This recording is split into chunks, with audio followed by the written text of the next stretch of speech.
Lethal Company has taken the internet by storm. In fact, it's gotten so big that, as of writing this, it currently sits as the top-rated game of 2023 on the Steam 250 list, with 99 positive reviews, sitting above games like Baldur's Gate 3, Resident Evil 4, Pizza Tower, and HoloCure. Also, according to Steam 250, it sits as the 9th best game according to gamer reviews.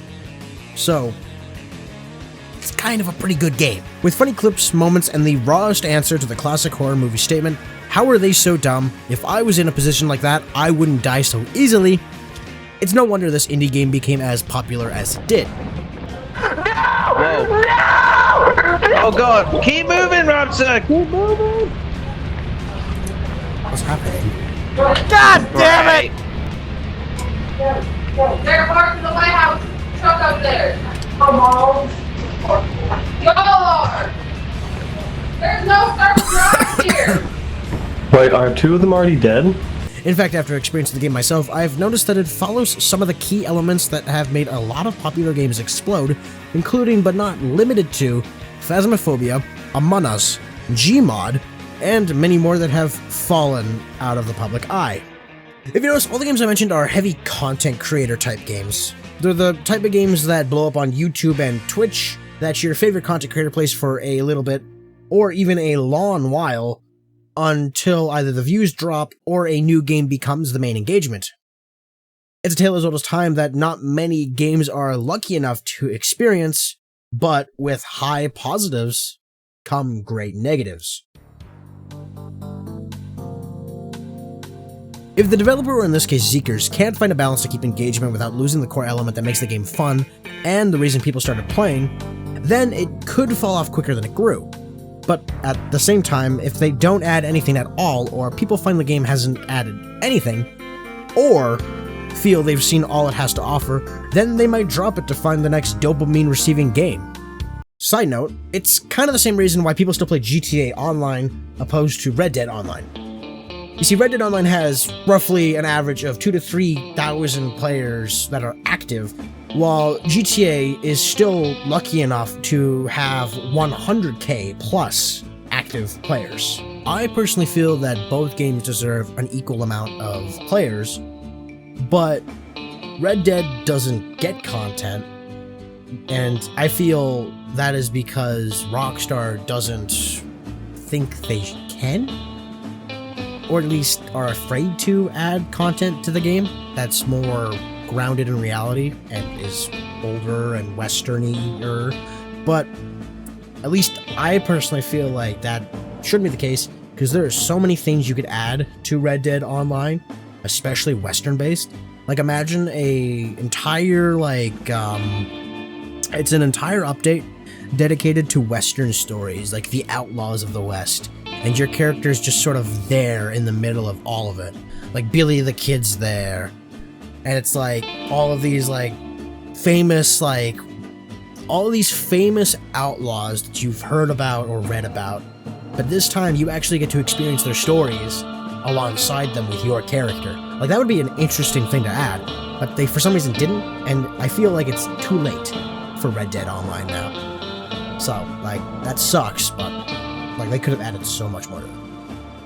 Anyway, the quickest example I can make that gives me that feeling Lethal Company has been giving me is Phasmophobia.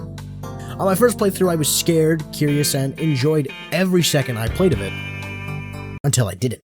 After a while, the game just became a job. When you played the game, you went in with the hope of figuring out the ghost and earning more money to help you figure out what the next ghost is at the next house. Rinse, repeat, played the VR experience for a bit, which grew my interest again, but then built the problem of now I gotta play in VR. And that in itself is a hassle to have to always do, just to then experience a work game. There's a reason I only uploaded one video of that game, and it's because there isn't really anything to write home about. It's the same loop over and over again, which is fun, but unless something funny happens, then you're only playing just to get a job done. In fact, I was hesitant to upload Lethal Company clips to the channel because it falls under the same category. Nobody wants to watch a 10-minute video of you picking up metal, possibly dying, and otherwise doing work. That's why all the videos, or at least the popular ones of the game, are mostly clips, and the reason mine are as well. Because when making videos, you have to reason out what you're adding in that video. Because not everyone is going to watch a 10-minute video of you just playing a game. Because, let's face it, I didn't come here to watch you play a game, I came to watch you fail at it. I lost interest in Phasmophobia because once you lose the wonder of ghost hunting and dying a bunch, only to find out you were dealing with a Yuri, and only made 25 bucks because you didn't guess right, it makes you wonder why you're still playing the game. It's just routine delay. I got murdered and got paid 25 bucks. Except from my experience of Lethal Company, although it does feel the same rudimentary job-based go in, go out, die a lot repeat cycle that Phasmophobia has, it does it in a fun way.